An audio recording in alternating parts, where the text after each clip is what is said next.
Olá, mundo! Tudo bem? Sejam bem-vindos a mais um episódio do podcast Vida de Programador.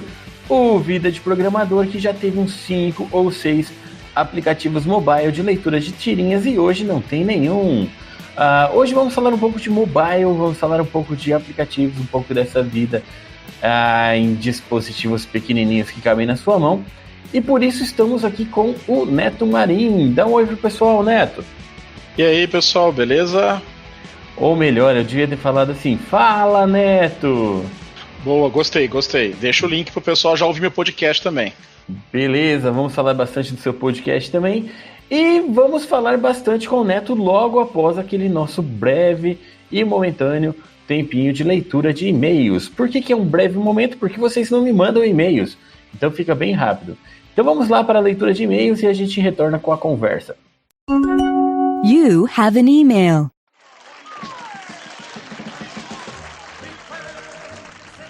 Como já é esperado, não temos nenhum e-mail, não temos nenhuma mensagem nas redes sociais específicas para ler aqui, mas vocês sabem que vocês podem enviar para nós no podcast@vidadeprogramador.com.br. Se você não lembra como manda e-mail, pergunta para o seu pai ou seu avô, que eles usavam bastante isso. Legal? Se vocês quiserem mandar mensagem nas redes sociais, podem mandar com a hashtag podcastvdp, Vida de Programador. Então a gente lê aqui as mensagens de vocês. E se você quiser mandar perguntas para alguém que passou aqui pelo podcast, pode mandar também, que eu encaminho as perguntas. Lembrando que vocês podem apoiar o Vida de Programador pelo apoia.se/Vida de Programador ou pelo picpay.me/Vida de Programador. Gostaria de agradecer a todos os apoiadores, inclusive na semana passada nós tivemos aqui o Valdeci, que é um dos apoiadores, e ele foi o nosso convidado especial do podcast. Legal? Então dá uma olhada lá no apoia.se/Vida de Programador, dá uma olhada nas recompensas, tá legal? E é isso aí. Vamos voltar então para a nossa conversa com o Neto Marim. Bom, e como o nosso podcast é muito democrático, vamos perguntar ao Neto, você também quer ler os seus e-mails? Também não recebo e-mail, cara. Isso é uma dádiva de Deus, cara. Não, eu só já basta do trabalho, né? Mas nessa brincadeira eu fiz um podcast. O meu podcast é o Fala Neto, né? Por isso que tá esse nome que você falou aí. E aí, como o pessoal, eu transformei esse podcast também em vídeo, porque tem gente que reclamava que eu não gosto de podcast, eu não sei o que é podcast, enfim. Preferências pessoais. Aí eu comecei a gravar, né? Aí o pessoal começava a não mandava comentário, não mandava e-mail no podcast, mas no vídeo do YouTube o pessoal interage mais. E aí, pra não ficar, às vezes, esquecendo alguma coisa, porque fica em vários outros vídeos, eu fiz uma coisa que está saindo toda semana agora, que é o Responde Aí Neto, onde eu pego ali os melhores comentários, as melhores perguntas e respondo num videozinho rápido, que também vira um podcast. Então, mais e-mail ninguém me manda, não, já basta os do trabalho já. Beleza. No meu caso, o pessoal prefere mais o podcast do que os vídeos, porque eu não sou tão bonito igual o Neto e tal, mas tudo bem. Coitado. Vamos lá então para começar o nosso papo. Neto, eu sei que você já é bem conhecido de muita gente, mas para aqueles que não te conhecem, que eles estão chegando aqui, pode se apresentar, dizer quem você é, tudo que você pensa, gosta, a comida favorita, a cidade favorita e tudo que você quiser. Fique à vontade. Fala, Neto! Vamos lá. Rapaz, deixar eu falar, vai precisar vai virar um Game of Thrones aqui, de tão grande, mas vamos lá. Cara, mexo com programação, com mobile, sei lá. Com mobile desde 2006, mas eu comecei a mexer com computação, acho que desde que eu me entendo por gente. Meu primeiro código foi lá com 9 anos de idade, mexendo naqueles joguinhos que tinha no DOS, sabe? Do gorila, da navinha lá. Cara, eu sempre falo do gorila e o pessoal não conhece.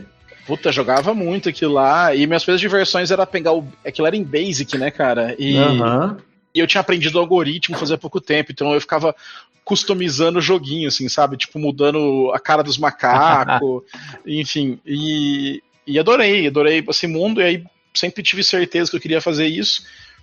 E aí, durante a faculdade, comecei na engenharia de computação, depois mudei para análise de sistemas, porque eu queria trabalhar e também estudar, e aí a engenharia não me deixava fazer isso, porque eu tomava pau muito, e aí eu fui para análise de sistemas, me graduei em análise de sistemas, mas sempre trabalhando, fazendo estágio, aí comecei em umas linguagens talvez, só os mais velhos aí vão lembrar, tipo Centura, que é como se fosse um Delphi, mais ou menos um Delphi, eu fazia software para comércio exterior, e aí foi quando eu resolvi mexer com mobile. E também foi quando eu comecei a mexer mais com comunidade. Então talvez um pessoal me conheça aí de eventos de Java, né? Era mais a comunidade de Java. Apesar de Java não ter sido minha primeira linguagem profissional, eu comecei a ganhar dinheiro com PHP.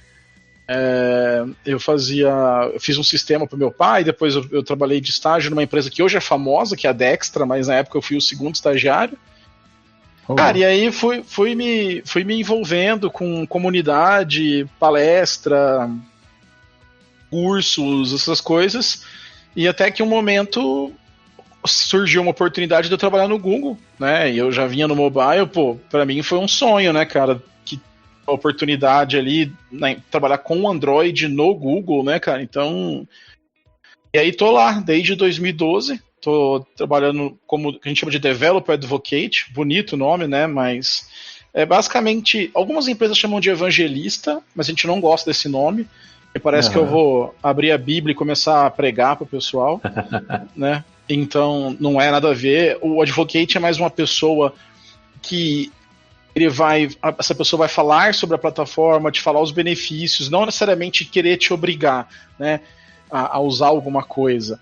Então, e isso também se reflete muito no que eu faço fora do Google, que é, assim, o meu trabalho já é um trabalho de comunidade, hoje não é mais, tá? Eu fui morar nos Estados Unidos, tá? Fiquei 1 ano e meio lá e voltei pro Brasil. Hoje eu trabalho com o que a gente chama de Partner DevRel, né? Que é um developer, um relacionamento com o desenvolvedor de parceiros, e que os parceiros, no caso do Google, são parceiros grandes, mas eu não consigo ficar longe da comunidade, né, cara? Eu gosto, é uma coisa que eu gosto de fazer, que eu gosto de conversar com as pessoas. Então, eu tenho lá o podcast, que é o falaneto.com, ou também tem tudo quanto é plataforma, mas também tem um canal no YouTube, que tá crescendo, tá com 4 mil inscritos lá, então tá ficando legal. E é onde eu tento falar de coisas que são relacionadas a mobile, mas também são relacionadas à carreira, são relacionados às curiosidades que o pessoal tem sobre o Google, né?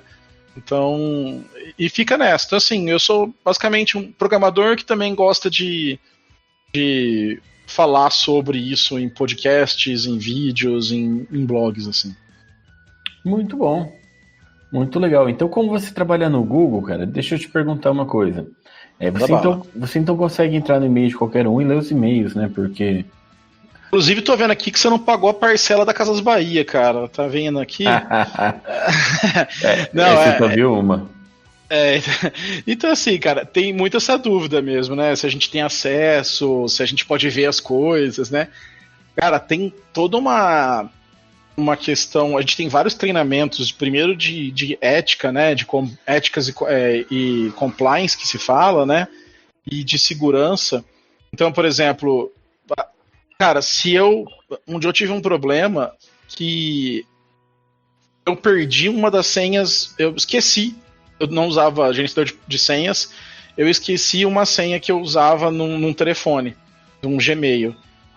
Uhum. Cara, eu não consegui recuperar, eu tive que abrir um chamado como qualquer pessoa faz, e aí eu tentei, óbvio, peguei aquele chamado e fui tentar ver o nosso software lá, para eu poder ver, né, quem que estava atendendo o meu chamado, e não consigo. Então, assim, tem várias travas de segurança, sabe, tem vários níveis para você requisitar acesso a um tipo de informação, você tem que ter... Nossa, é super complicado. É uma empresa gigante, né, cara, então você tem as equipes a equipe de YouTube é uma coisa, o pessoal fala assim, ô Neto, a rua lá de casa mudou lá e o Google Maps não atualizou. Eu falei, cara, você quer que eu faça o quê? Tipo... não tenho culpa. É a mesma coisa que quando você tá na rodoviária, vai xingar o bilheteiro lá que vende a passagem porque o ônibus atrasou, né? Você não tem nada a ver, né? Mas tem muita essa curiosidade, assim. O que eu falo que é mais legal desse ponto é que a gente pode testar produtos novos antes dos outros, né? Então é legal, assim, muitas coisas que chegam para vocês, usuários finais, a gente já tá usando às vezes há meses, né? Isso é uma prática muito comum no Google. A gente chama de dog food, né? Que é como se fosse você comer a sua própria comida, né? O cachorro comendo a comida pro cachorro. É muito... termos americanos, né, cara? Uhum. E aí é legal. Então, por exemplo, assim, sei lá, coisas do YouTube, algumas funcionalidades a gente testa, a gente pode acessar antes, né? De o pessoal ver. Coisas do Gmail também, então é legal, assim, nesse ponto. O Inbox, tanta gente gostou, eu não gostava, mas eu testei o Inbox antes de ser vivo e depois de morrer, né, enfim. E também a gente fica puto, por exemplo, eu fiquei super puto quando morreu o Reader, do mesmo jeito. O pessoal, Neto, não acredito. Eu sou uma viúva do Reader, cara, até hoje. Eu também. Eu choro, assim, eu adorava várias coisas e odiava o Google Plus. Parece que a internet bagunçou depois que acabou nisso, né? Cara, você percebeu que o mundo piorou depois que morreu o Reader e acabou o Calypso, né, cara? Você viu que o mundo desandou. Exatamente. Não, mas e a gente, cara, e eu tava, assim, né, curiosidades. No Google tem toda sexta-feira, toda quinta, na verdade, o TGIF, que é o Thanks God It's Friday, mas rola na quinta, por causa do fuso horário, que senão seria no sábado do pessoal da Austrália, por exemplo. Então eles fazem na quinta. Quando foi anunciado que... não pode ofender a Austrália, mas pode ofender os outros. O que é isso? É claro, né? Enfim, e aí, cara, no dia que anunciou que ia ser desligado o Google Reader, cara, rolou uma revolta interna gigante, assim, um monte de engenheira não, eu tomo conta, não tem problema. Ele já, só pra ter uma curiosidade, ele já era um projeto de 20% de algumas pessoas, não tinha ninguém full time trabalhando no Reader. Ele já era um projetinho de lado, assim. Ele não gerava, e assim, cara, empresa não é entidade filantrópica, né, cara? Ele não gerava lucro pro Google. Porque, inclusive, você não via os anúncios nele, né? Verdade. Então você não tinha toda a parte do revenue, e naquela época tinha uma ideia de que o Google Plus seria o seu lugar de ler essas notícias. Então, ao invés de ter o RSS Feed, você ia seguir aquele site, aquela pessoa no Plus e ter a mesma coisa. Também, né? Qual? O Wave ia fazer isso também, não ia? Google Wave? Cara, o Wave é um dos projetos do Google que eu mais gostei. Eu nem trabalhava no Google ainda. Só que ele foi um projeto à frente do tempo. Se você pensar hoje no que é um Slack, no que é um Discord, por exemplo, ele é quase o que era um Wave, porque o Wave tinha toda a parte de chat, ele tinha toda a parte de colaboração, de e-mails, videochamada, que ele usava o Google Talk dentro, né? Isso estamos falando de quando? 2009, 2010, mais ou menos? Faz muito tempo. Então, assim, era um produto, cara, que era um produto muito bom, só que a tecnologia, a comunidade, as pessoas não estavam prontas, maduras para usar aquilo num ponto de vista corporativo. Entendeu? É isso que eu vejo, mas eu acho animal. Eu acho, inclusive, o Gmail, esses dias eu zoei o pessoal internamente. O Gmail, vocês estão vendo aí, todo mundo está acompanhando, tá aparecendo uns iconezinhos do lado agora, né? Você pode ver lá, aparece o Keep do lado, né? O Google tá começando a unir um monte de coisa no Gmail. Aí eu coloquei no nosso chat interno de um time lá, falei assim, Wave, é você? Né? Tipo, os caras estão voltando. Mas são ferramentas legais, assim, isso é bacana de estar no Google, né, cara? Porque a gente tem acesso a umas coisas bem interessantes, assim. Isso é bacana, cara. Tem umas coisas assim que não dá pra entender mesmo, né? Você vê uma coisa revolucionária, vai mudar a internet toda, e o Google nunca conseguiu engrenar parte de redes sociais, coisa assim, né? Sim. Sem contar o Orkut, né? Que o Orkut era febre aqui, né? Ele era febre aqui na Índia, né, cara? Que são dois países que tem muita gente, né? Tipo, aqui tem gente pra caramba, e na Índia tem gente pra caramba vezes 1000, né? Eu costumo brincar que um almoço de família na Índia é 100 mil pessoas, né, cara? Então... mas ele não tinha apelo nos Estados Unidos, né, cara? E, infelizmente, isso é uma coisa que... A bandeira que eu tenho lá também... É uma empresa americana e eles são centrados muito nos Estados Unidos. Então as coisas têm que funcionar primeiro nos Estados Unidos, talvez na Europa às vezes, e depois o resto do mundo, né? Então lá eles meio que, tipo, tem esse negócio do Orkut. Cara, assim, pensando aqui, na época eu nem tava na empresa, mas assim, não seria mais fácil ter colocado toda a grana que colocou no Google Plus no Orkut? Né? Verdade. E ele já tinha uma base de usuários, ele já tinha o scrap para adicionar, tô brincando, ele já tinha uma base de usuários, já tinha um monte de coisa, cara, que era só melhorar ali, sabe? Integrar com o YouTube. Cara, você imagina o Orkut com as lives, cara, ia ser animal, assim, sabe? Então, enfim, eu acho que é uma empresa, né, cara? Você tem decisões erradas, você tem grupos que ficam. O pessoal vira e mexe e me pergunta, nossa, por que o Google tem o Android e tem lá o Flutter agora, né? Que é um framework híbrido. Cara, é uma empresa muito grande, não necessariamente uma área conversa muito com a outra. É surreal, assim, é surreal. O que der certo continua, né? Tem muito isso lá. Lá tem a gente tem uma frase que vira e mexe o pessoal fala, que é melhor pedir desculpa do que pedir permissão. Então, isso gera, às vezes, muito esforço duplicado, sabe? Isso gera, às vezes, você tem 2 projetos querendo fazer a mesma coisa, a hora que você percebe, um tem que morrer. Enfim, é isso. Mas, fazendo isso, a empresa continua, mesmo assim, inovando, né, cara? Continua ainda conseguindo criar coisas novas. Mas realmente, social não é uma parte que a gente. Que o Google domina, né? Domina, longe disso. Isso aí, na verdade, é um comportamento interessante que acho que em qualquer empresa de desenvolvimento você tem essa vontade interior, cara, que você, como programador, cara, às vezes você olha o projeto que você está trabalhando, que você está fazendo, você fala, isso aí que tá ruim, eu podia fazer um melhor e tal. A diferença é que as empresas pequenas não têm tempo e verba para investir nisso, né? Então você já segura o cara e fala, não, foca no que é importante. Cara, a gente mesmo, né? Por exemplo, esses dias para trás, eu tava querendo fazer um aplicativo de teste e aí eu usava de um back-end, aí por questão de não poder usar nada que é marca registrada, essas coisas, porque assim, usando uma API externa, tem APIs, por exemplo, a API da Marvel é super legal, a API do Star Wars, né? Mas você tomar um processo ou ser bloqueado é rapidão, né, cara? Então a gente não pode usar esse tipo de informação. Então eu montei um scrapper, né? E aí eu fui fazer uma API, e assim, a gente como programador, né, cara, eu falei, cara, e se eu usar aqui um servidor, aí eu vou programar o servidor? Eu falei, cara, eu vou perder um puta tempo, eu vou usar o que tá pronto aqui mesmo. A gente tem essa tendência de querer fazer o nosso, né, cara? A gente sempre acha que o nosso vai ser melhor que o que já tá feito, né, cara? Numa empresa que eu trabalhei, cara, a gente tinha que criar programas com framework, cara, que era software livre, mas era uma coisa assim, que pouca gente usava e tal, e eu comecei uma campanha lá de fazer um próprio, né? Eu falei, isso aqui não tá funcionando direito, a gente tá perdendo tempo e tal. Cara, por alguns meses a empresa falou que não era para perder tempo, não sei o quê. Aí quando eu entrei de férias, cara, em 2 semanas eu montei um framework novo. Tipo, eu usei minhas férias para isso, cara, foi minha diversão. Aí quando eu cheguei com o negócio pronto, aí eles gostaram. Ah, não, legal, vamos usar, ficou bom, né?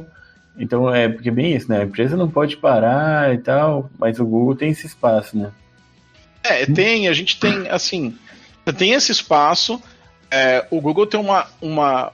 Isso é mais recente, né? Assim, vamos lá. Primeiro, sempre teve a história dos 20%, que isso é até uma coisa que é conhecida, assim, né? Se quiser explicar rapidamente aí, fica à vontade. Isso, eu vou explicar. O que é os 20%? Você pode, desde que autorizado pela sua gerência, né? Pelo seu líder direto, mas a gente tem a possibilidade de trabalhar 20% do tempo em uma coisa que não é o nosso trabalho, né?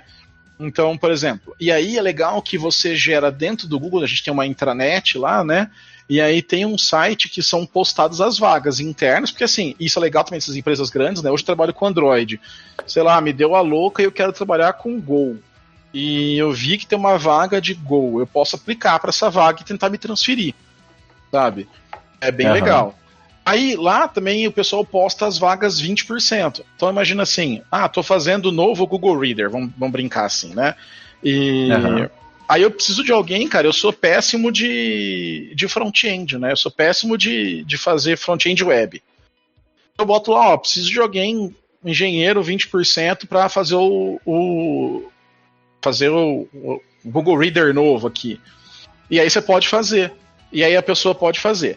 O que acontece assim, a gente como funcionário tem uma regra lá que tudo que a gente produz de código ou produto, seja no horário de trabalho, seja em horários não de trabalho, pertence ao Google.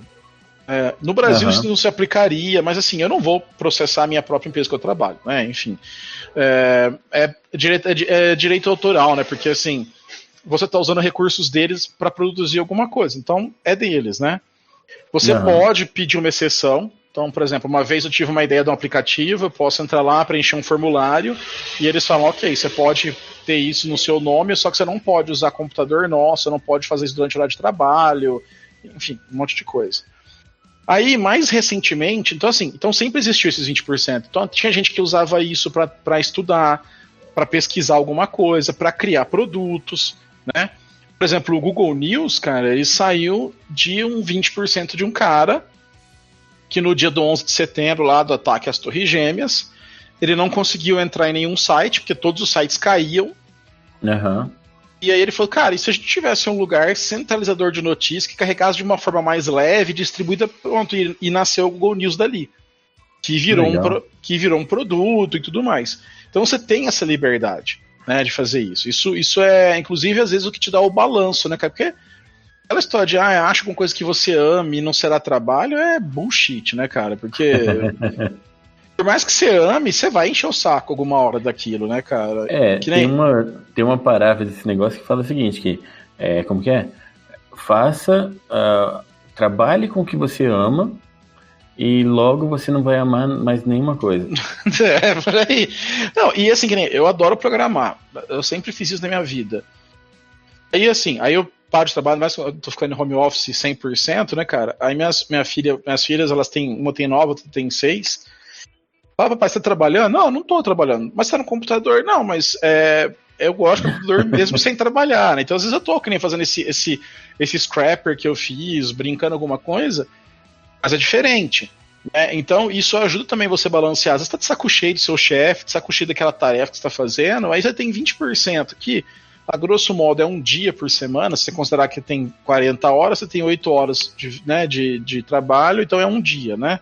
Então, considerando que você tem um dia para fazer isso, cara, é um dia que você às vezes desestressa, que você vai ver uma coisa legal, sabe? Por exemplo, nesse negócio de Covid, cara, eu participei durante um tempo de ajudando um projeto Open Source que o Google estava ajudando, que é o do Médicos Sem Fronteira, a refazer o aplicativo deles.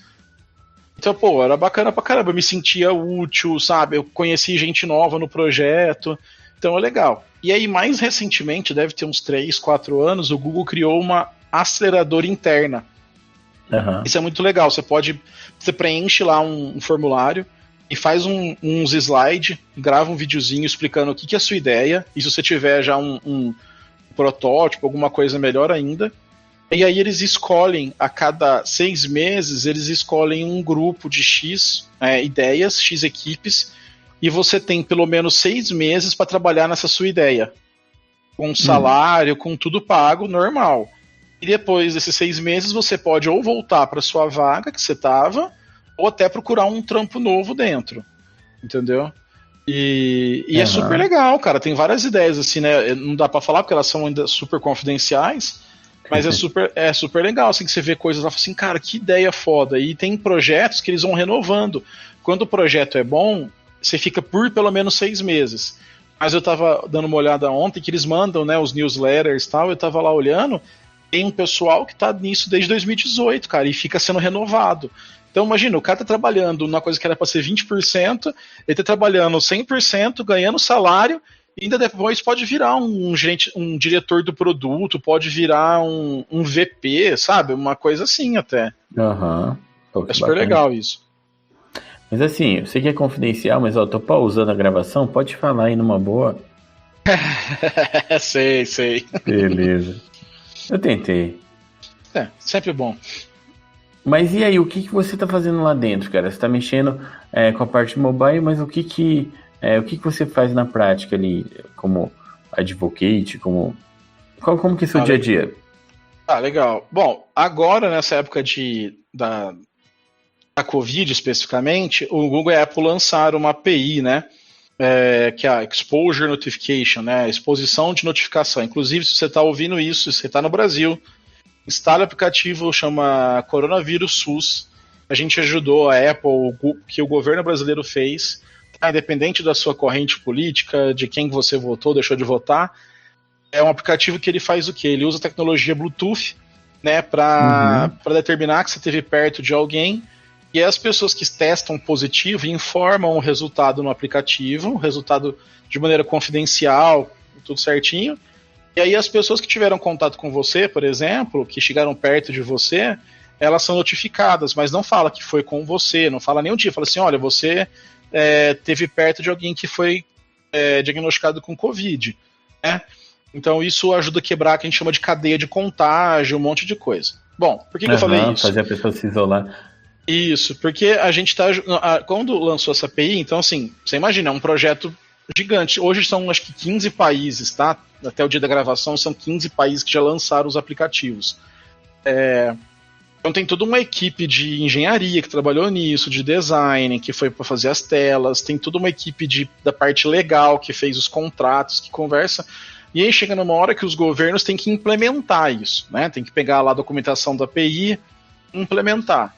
E como ninguém lê documentação, né, desenvolvedor não faz essas coisas, a gente ajuda o pessoal a implementar a API. Ajuda como? Revisando o código, tirando dúvida mesmo, testando, né, e aí depois ajuda eles a lançarem. Isso hoje é basicamente 50% do meu tempo. Assim. Isso envolve o quê?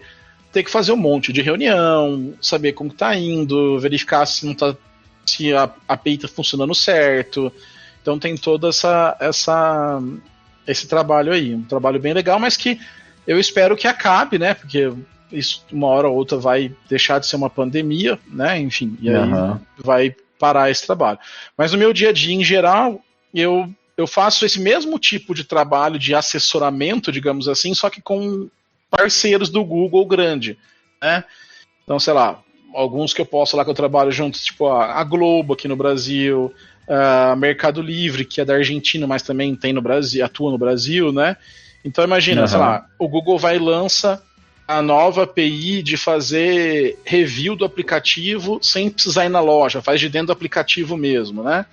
Então é uma API nova que os caras não sabem usar, então a gente vai lá, faz reunião com os engenheiros, com a equipe de desenvolvimento, mostra como que usa, tenta ver se tem algum problema. Se eles encontram um bug, a gente volta para os times de produto interno do Google e fala assim, olha, o pessoal lá do Mercado Livre achou esse bug, achou esse problema, como que a gente resolve? E eu fico nessa. E também participo, às vezes, em eventos, né, do GDG, que é o Google Developer Groups, ou alguma coisa assim. Então, tipo, teve lá o evento em São Paulo, do que tem de novidade no Android 11, então eu vou lá, falo o que tem de novidade, essas coisas assim. Ah, legal, isso é legal falar que o seu papel ali de evangelista ou advocate, para ficar bem claro que não é uma assessoria de imprensa, né? Não é só falar. Você está em contato direto com os devs mesmo, né? Sim, não. Para isso a gente tem o que a gente chama de PR, né? Que é o Public Relations, né, cara? Tem um pessoal lá que cuida disso. A minha função é falar com desenvolvedores e desenvolvedoras. Então, assim, entrar em call agora, né? Agora tem que ser videoconferência, né? Não é mais, mas assim, sentar com o pessoal. O que tá tendo de problema, o que vocês não estão conseguindo fazer, ou até é muito comum, né, quando vai sair uma funcionalidade nova, a gente tem que saber se aquilo funciona bem, se aquilo é o que as empresas querem, né, o que os desenvolvedores querem. A gente procura esses parceiros e fala assim, olha, daqui, sei lá, 6 meses nós vamos lançar isso aqui. Você quer ajudar a gente, porque eu sei que isso aqui te interessa, e vocês testam, nos dão feedback e vocês podem usar. Por isso que quando sai um lançamento de alguma coisa no Google I.O., agora online, né? Sempre tem umas empresas que já estão implementando aquilo, né? Porque essas empresas tiveram o que a gente chama de acesso antecipado, né? E aí nesse acesso antecipado eu ajudo esse pessoal, porque você imagina, e é um trabalho que nem tem documentação direito ainda. Tipo, os caras da engenharia, as pessoas da engenharia estão lá fazendo aquela funcionalidade nova no Android, tá? A documentação tem a equipe de tech writers, né, os escritores técnicos que estão trabalhando documentação, mas não tem como trabalhar num certo momento, porque nem tem a documentação pronta, porque o produto está no meio do caminho. A gente tem que pegar, às vezes, os commits, os exemplos que os caras fazem, traduzir aquilo para um guia para o pessoal fazer. Então, então a gente tem que ficar no meio, então a gente tem que aprender também. E isso que é uma das coisas que eu mais gosto, né? Que é aprender umas coisas super novas, assim, e explicar isso pra galera. Então, isso que também é. Então, sim, a gente, óbvio, às vezes eu faço algumas entrevistas, vai sair uma coisa nova, o pessoal de revista liga, né, de jornal para assessoria de imprensa do Google, aí eles botam eu para falar lá com o pessoal, mas assim, é raro, porque eu sou técnico, né, cara, é raro alguém querer explicar como o stack do Bluetooth funciona, né, então... Enfim, mas e é isso que eu gosto, né, cara? Isso é diferente de você ser um assessor de imprensa, né, cara? De ser de marketing, por exemplo, né? Tem várias. E aí tem várias empresas, não tô falando se isso é ruim ou não, eu não gosto, né? Se você é certo ou errado, mas eu não gosto quando essa parte de developer relations, a gente fala, tá debaixo de marketing. Porque aí fica aquele negócio que parece vendedor, falando nada contra o vendedor. Os vendedores são essenciais para que faça dinheiro para a empresa, a gente possa ganhar o salário. Mas, cara, nós somos devs, a gente sabe que a pessoa começou a querer forçar um negócio por causa só de dinheiro, a gente tende a não dar muito ouvido àquilo, né? Então eu conheço um site de tirinhos de programação, cara, que tem muitas histórias assim, cara, quando você coloca a parte de vendas, a parte de marketing para filtrar uma conversa para passar para o desenvolvedor, cara, chega muito quebrado, né? Chega muito do além. Sim, total. Não, cara, assim, tem um evento que eu participo, sempre participei, acho que desde o começo, quase, que é o TDC, você também participa, né? Você faz os desenhinhos, tudo lá. Cara, eles precisam de patrocinadores, né? Eu não vou falar qual é, mas assim, tem vez que você tá no keynote ou tá na palestra, tem os patrocinadores que você fala, cara, enfia uma faca no meu pescoço, pelo amor de Deus. Porque o cara tá... Nossa, é aquela conversa de... O problema não é ser conversa de venda, o problema é ser conversa forçada, né? Eu posso chegar pra você e falar assim, cara, olha, implementa isso aqui do Google, do Android, que isso é melhor que você usar isso no, sei lá, do iPhone, é melhor você usar isso do que você usar a solução híbrida, porque eu acho isso melhor, tá? Eu posso estar Mas eu não tô falando assim, e aí, tem uma promoção, vai resolver todos os problemas, você compra isso aqui e vai levar junto, né? E às vezes a gente vê essa conversa, eu não gosto muito, mas é uma visão minha. Não, eu entendo. Eu tive uma parceria de marketing uma vez com uma empresa, que hoje eu não tenho mais, que a intenção da empresa era proximidade com os desenvolvedores, porque tinha uma certa dificuldade e tal, só que assim, a minha ponte era com a equipe de marketing. E a equipe de marketing às vezes fazia algumas campanhas para contratação de programador, coisa assim, e tentava falar na linguagem dos programadores. Aí a primeira coisa que eu falava para eles, eu falava, não tenta falar como programador. Parece forçado, né? E muito, e outra, muito termo errado, cara.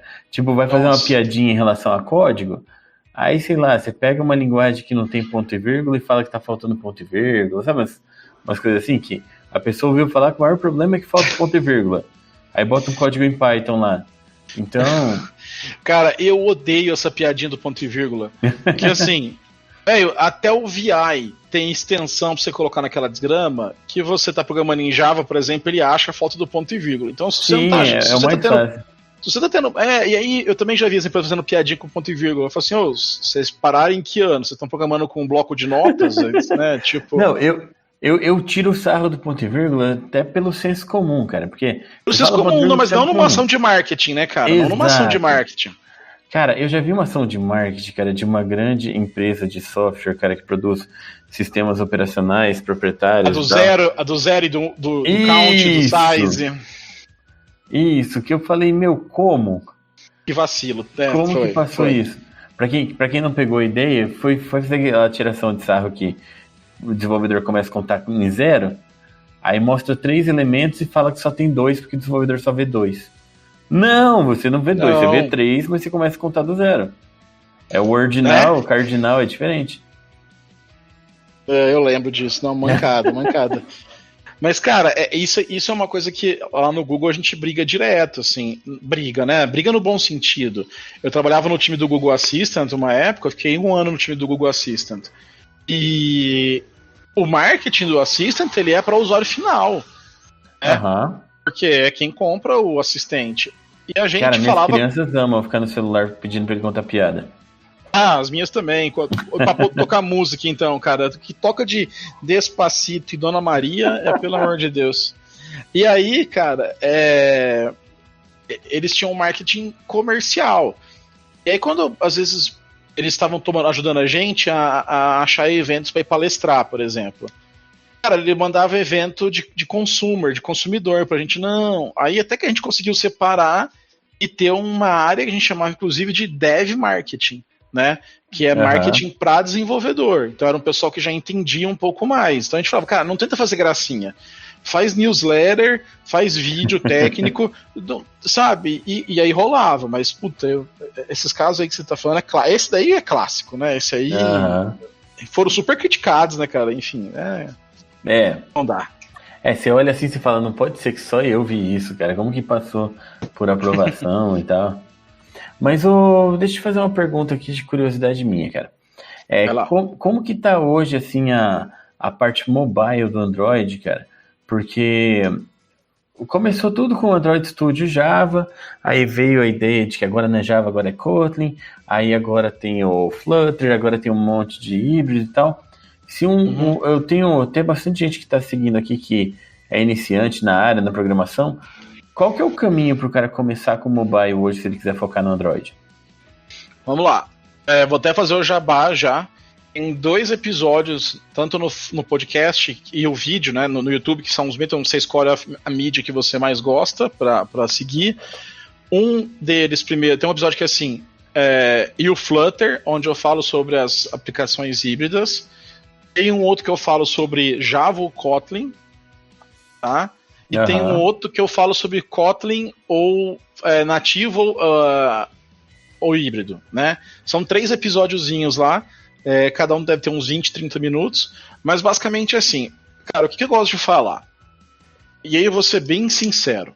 Se você, por exemplo, quer fazer um aplicativo porque você teve uma ideia e você quer, talvez, tentar pôr aquilo no ar, certo? Para, sei lá, ganhar dinheiro ou validar uma ideia, enfim, alguma coisa do tipo.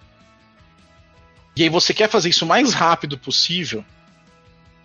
E aí você quer também publicar nas 2 principais plataformas, né, no iOS e no Android.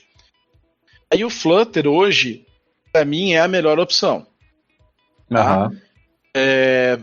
Tem o React Native, agora tem um tal de Capacitor, que tá tipo, meio que no lugar do PhoneGap e tal. Do que a gente tem visto, do que eu tenho visto, para mim a melhor performance no geral ainda é do Flutter, pelo jeito que ele faz as coisas. Depois você tem o React Native, que tá bastante... E tem o Facebook por trás, tudo mais, né, cara? E depois teriam esses outros frameworks. Deixa eu fazer uma pergunta só atravessada aqui. Claro. Vocês odeiam o Facebook? Não, cara. Só aquela perguntinha básica. Não, assim, inclusive a gente tem gente no meu time, por exemplo, que ajuda os caras a fazerem o aplicativo deles. Entendeu? As empresas são concorrentes em anúncios, mas eu costumo brincar, cara. Assim como o Google é ruim de social, a nossa sorte é que o Facebook é ruim de search, cara. Então, é péssimo. Por mais que você tenha lá, virou mania não ter mais site, né, cara? O pessoal fala. Agora tá muito, mas antigamente todo mundo tinha página no Facebook, né, cara? Tinha. Se sei lá, alugar uma chácara, ver um hotel, tudo tinha página no Facebook. Sim. Só que você não acha. Seu e-commerce dentro do Facebook. Só que você viu que parou, já de e-commerce, por exemplo, já parou, porque você não acha. Eles são péssimos de busca, cara. Eles são ruins de busca. Então, ainda bem. Então, a gente tem... Eu acho até que... Eu suspeito que é um acordo entre a liderança ali, sabe? Tipo, os caras falam... Você não melhora na busca, eu não vou entrar também em social aqui, entendeu? Mas... E eles investem, cara. Eles têm mais de 600 projetos open source, cara. Eles são uma empresa relevante, né, cara? Não tem como ser... Tem vários problemas que né, as pessoas podem tanto acusar o Google como o Facebook, como a Amazon de problemas de privacidade, problemas de dados, problemas de monopólio, cara, isso eu deixo para os advogados, né? Então, isso eu não me meto nisso. E não, a gente não odeia, não, cara. Até uso bastante por exemplo, uso muito o Twitter, né? Sou mais ativo no Twitter, né, cara? Mas que é a rede mais legal. Também acho. Me estressa um pouco, mas é a mais legal. E tem o Instagram, então assim. Então, e aí voltando, né? Então, assim, por exemplo, o que tá falando, o Facebook tem o suporte todo ao React Native, né, cara? Então, assim. Pô. E aí também entra um segundo fator. Se você é novato na programação, né? Você tá começando agora, uma pessoa que tá do zero. E aí você quer ter uma carreira em mobile, por exemplo. Nesse caso, se você tem tempo para estudar e tudo mais, eu indicaria ou você ir para uma linha de Kotlin ou Swift, né? Ainda existem. Eu fiz essa pesquisa para um desses episódios, inclusive. Há uma maior oferta de vagas para nativo ainda. Pode ser que isso em um momento se reverta? Pode. Por quê?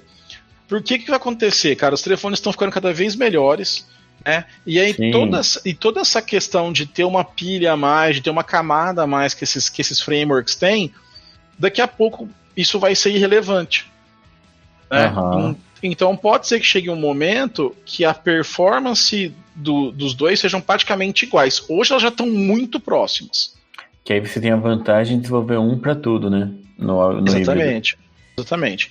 Agora, vamos supor que você tenha... Então, assim, como carreira, eu acho que hoje as melhores oportunidades ainda estão nos nativos.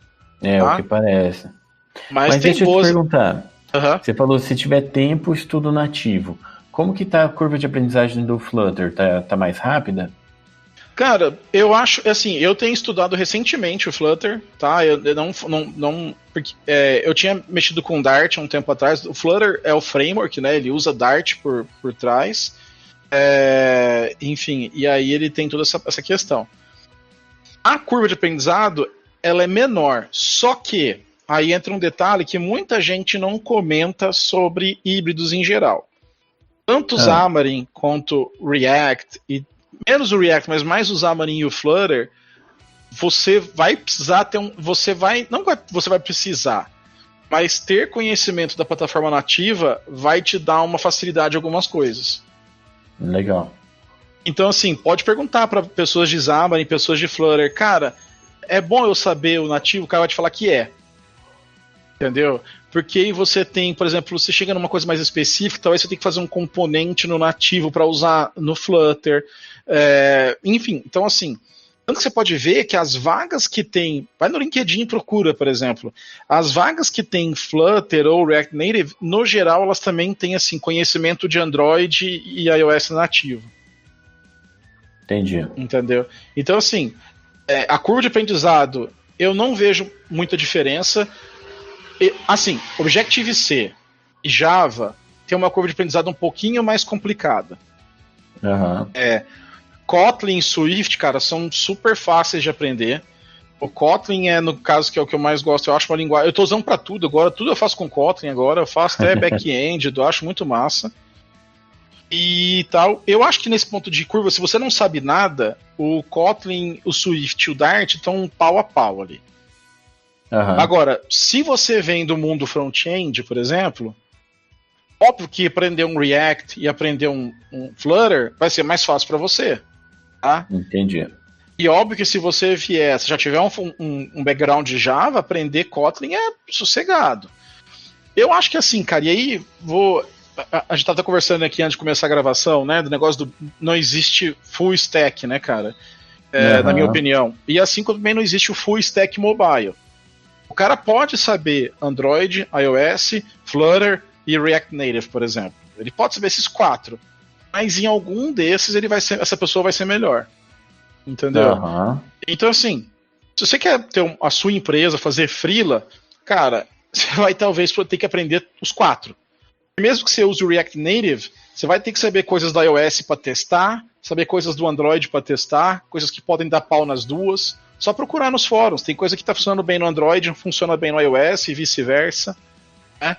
Então não tem muito assim, cara. Eu gosto mais da abordagem de separar o mobile por plataformas, mesmo que seja no Flutter, mesmo que seja no React Native, por exemplo. Eu sou um pouco mais especializado em Android e vou procurar alguém para me complementar ou ter uma equipe que tem alguém de iOS.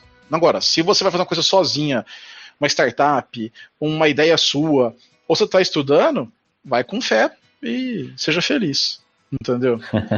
Mas assim, é difícil falar o que você quer seguir, cara, e aí nesses episódios lá que eu tenho um pouco mais de tempo, eu falo só sobre isso. Eu acho que é uma questão de analisar muito mais o seu momento de carreira do que o que você quer fazer. Minha visão geral, mesmo sobre isso, é que na verdade ela é muito mais do que uma escolha de tecnologia. É que nem eu falar assim pra você, cara, eu tô começando um back-end agora e eu faço com C Sharp ou eu faço com Go. Vai falar assim, depende, né? Tipo, o que você quer fazer, que framework você quer usar. Então assim, eu acho que é a mesma coisa quando você vai começar um projeto ou começar a se dedicar, você tem que estudar. E aí, uma coisa que eu gosto de falar, não queira aprender tudo ao mesmo tempo. Isso é uma das maiores cagadas que o pessoal faz. Cara, eu vou estudar. Eu fiquei preocupado esses dias, cara, que popularizou. Eu vi um pessoal compartilhando um roadmap de como que você aprende programação. E eles separaram. Se você for desktop, segue tal. Se você for mobile, tal. E aí chegaram iniciantes pra mim, cara, perguntar no Instagram que eles estavam lá com a folha lá do roadmap e que estavam preocupados de aprender aquilo tudo lá, que não sei o que, né? Eu falei, não, esquece isso. O Isidro, ele teve aqui no primeiro episódio, ele falou uma coisa muito legal, ele falou, aprende o que você puder, mas aprende sob demanda. Você precisou, você aprende. Exatamente, cara, eu ia falar isso, exatamente o meu pensamento, inclusive tem um cara do GDG de São Paulo, do grupo de Kotlin, que é o Valmir Carvalho, ele é um GDE de Android. E ele falou assim, como que vocês têm feito para aprender as coisas novas do Android, para evitar, porque assim, todo ano, cara, lança uma versão nova com uma caralhada de API nova e tal. Eu falo assim, ele fala, eu tô nos últimas versões eu tenho sido mais sob demanda. Eu falei, cara, eu programo assim a minha vida inteira. Porque não adianta, cara, se você quer, e assim, esse é o maior conselho que eu posso dar pra quem tá ouvindo a gente aí, cara, não se desespere, não caia na besteira de querer aprender um monte de coisa ao mesmo tempo. Também já me pediram pra gravar um episódio sobre o roadmap, eu não vou gravar, porque eu acho que não é válido, cara. Não é válido, assim, não que as pessoas que fizeram isso não é válido. Eu entendo o esforço pra guiar quem tá perdido, mas você pode, às vezes, acabar fazendo a pessoa ficar mais perdida. Gera uma pressão, eu acho. Gera uma pressão. Então, assim, como que eu faço e é o que eu dou de dica, por exemplo, pra quem... Eu fiz um guia do iniciante lá no canal também. Cara, é assim. Você pega, identifica um problema, alguma coisa que você queira programar, tá? Então, eu vou fazer um aplicativo, sei lá, eu gosto de cerveja, né? Faço cerveja, tá? Então eu vou fazer um aplicativo para controlar, para marcar as cervejas que eu bebo, as marcas, tá? Neto, mas já tenho Untapped. Foda-se, eu tô falando que eu quero fazer isso para aprender. Tipo, eu não tô perguntando que... Eu não vou vender isso, não é uma startup, né, cara? Beleza. Aí... Você vai ver e fala assim, beleza, o que eu vou precisar saber? Bom, eu preciso saber o básico, que é uma activity, entrar no aplicativo, mostrar uma tela, fazer uma lista e tal. Então, você aprende a fazer aquilo. Aí, eu falo assim, não, eu queria também tirar foto do rótulo. Aí você vai lá e aprende a usar a câmera.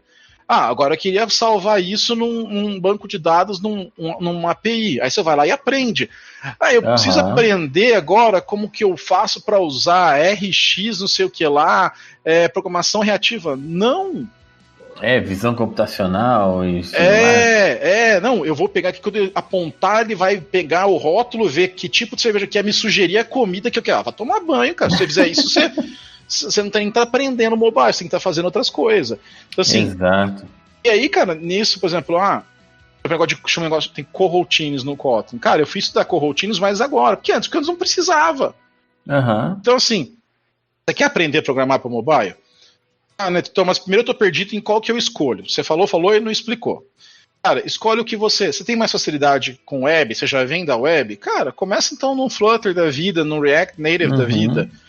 Se você quer fazer, não, mas eu quero trabalhar, sei lá, no Google, vontade de trabalhar no Google, vontade de trabalhar numa empresa X. Pesquisa o que essa empresa usa. Ah, ela usa mais Kotlin, então vai aprender Kotlin.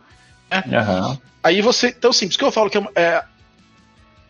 são duas escolhas, ou é uma escolha de projeto, então você vai ter que pensar em projeto, pessoas que você vai contratar nesse nível de preocupação, ou é uma preocupação de carreira para sua vida. Então você pensa, o que você mais gosta de fazer, o que você tem facilidade. Cara, eu tenho facilidade com essa parte de mobile. Se eu tentar fazer front-end, CSS, eu vou foder o projeto, cara. Tipo, não adianta. E aí você escolhe. Aí quando você escolheu aquilo que você quer fazer, cara, você traça esses objetivos lá, tem lá uma listinha de coisas que você quer fazer e vai fazendo, cara. Isso é a melhor forma de aprender, cara, eu acho.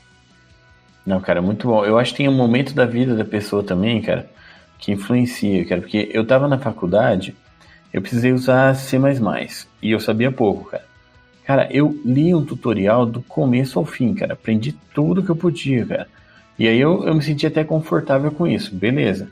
Aí eu fui trabalhar com PHP, eu peguei o tutorial do PHP lá, o php.net, li do começo ao fim, o manual inteirinho, cara. Me senti confortável. Depois de um tempo eu descobri que o manual tinha como que eu posso falar, umas ramificações que eu não conhecia. Aí já começou a me preocupar. E aí comecei a ver que eu não ia aprender tudo. E começa a gerar uma pressão. Cara, eu fui entendendo, cara. Aí eu precisei, sei lá, como que você edita uma imagem lá no servidor com PHP? Eu fui aprender lá o bendito PHP GD. Aí é bem assim, cara. Você vai aprendendo e tira essa pressão. Se você tá à vontade de tempo, aí você pode ficar à vontade para gastar seu tempo aprendendo. Mas tem muita gente começando na carreira, cara, que já trabalha, que já tem uma vida corrida e que não tem tempo para estudar um perder. Pra perder. Cara, é isso. Eu gosto de aprender. Eu sou assim, tá? Eu gosto de aprender orientado à tarefa. Isso, então, desafios, né? Isso, então, por exemplo, o negócio do Kotlin foi esse negócio que eu tava falando, que eu fiz uma API das frases, tal, que eu tava querendo fazer. Falei, cara, eu preciso acabar de ver estudar Kotlin. Comecei também lendo o livro e parei, enfim, não dá, filha, tarefa, trabalho, mudança, um monte de coisa. Cara, eu comecei a fazer essa API em Kotlin e aí comecei a estudar, não, agora eu preciso entender como que eu faço a parte de requisição, não sei o que lá, fui ler aquilo, agora eu quero fazer um canal, um channel de comunicação, fui ler, e aí eu fui fazendo, e aí eu terminei meu servidor, cara, inclusive tem um primeiro post já no blog disso, e eu gosto de fazer também, uma coisa que eu gosto de fazer, eu gosto de fazer alguma coisa e escrever sobre aquilo ou gravar sobre aquilo, pra mim funciona muito bem, então assim, eu faço isso, Neto, eu não gosto de escrever, você não é obrigado, não faz, aqui pra mim, né, isso funciona bem. Então, a melhor coisa, cara, hoje eu posso falar, bom, beleza, eu dei um gás, hoje eu sei 100% mais Kotlin do que eu sabia há um mês e meio atrás, por causa desse projetinho que eu fiz de começo ao fim, entendeu? Isso que pra mim é o mais valioso. Ah, bacana, cara, muito bom. Acho que quando a gente escreve o negócio cola na cabeça, cara, aqui, beleza. Sim. Bom, estamos chegando perto do nosso final do episódio. É muito legal e tal. Sempre já reforçando, se vocês quiserem perguntar alguma coisa pro Neto, pode me mandar que eu repasso para ele. Mas ainda não é o final, porque ainda temos o nosso momento mais divertido do podcast, que é o nosso momento de deixar o nosso convidado nervoso, que é o famoso quadro Throwing Errors. Eu comecei a fazer uma reverberação aqui na minha própria voz, Throwing Errors, só para não gastar tempo colocando efeito depois, sabe? Bom, ótimo. Mas beleza. Já ouviu esse quadro Throwing Errors? Não vi ainda. É um quadro muito bacana, onde você vai ter 1 minuto para você elogiar, falar bem, recomendar qualquer coisa que você queira. Pode recomendar o Android, o próprio Google, o mobile, o Flutter, o iPhone, ó. Então você recomenda qualquer coisa que você gosta e você fala bem dessa coisa por 1 minuto. E simples assim. Beleza? Bom, vamos lá. Qual que é a parte de deixar nervoso? É que depois na edição eu vou colocar alguns bips de censura, aleatoriamente nas suas falas para ficar um pouquinho mais divertido. Tá bom, vamos lá. Cara, eu queria falar bem de participar de comunidade. Perfeito. Eu vou colocar o meu timer. Então vai lá. 3, 2, 1, go. Bom, cara, participar de comunidade, gente, é muito bom, porque você vai conhecer mais gente. Agora que você não pode sair de casa mesmo, então você vai poder evento, conhecer pessoas, né? Você acha que você não está podendo fazer nada, de repente você pode usar um software de escola, de ensino, de voluntários, ou você pode ajudar a apresentação, você pode algo novo para alguém, sabe? A gente pode desenvolver a nossa nesse momento. Acho que é muito importante a gente, com pessoas que no geral temos de ter aprendido a programar, de ter acesso a computador, acesso à internet, é muito importante a gente compartilhar esse conhecimento. Então monte o seu vá na enche o saco da galera, porque essa rede é talvez uma das coisas mais legais da nossa área. Acho que não sei se tem áreas que tem uma comunidade tão... Às vezes é ruim, tem coisas... E acabou o seu tempo. Boa. Muito bem, ficou muito legal. Bom, agora a gente precisa tocar num assunto delicado aqui. É um assunto que mexe com o lado emocional.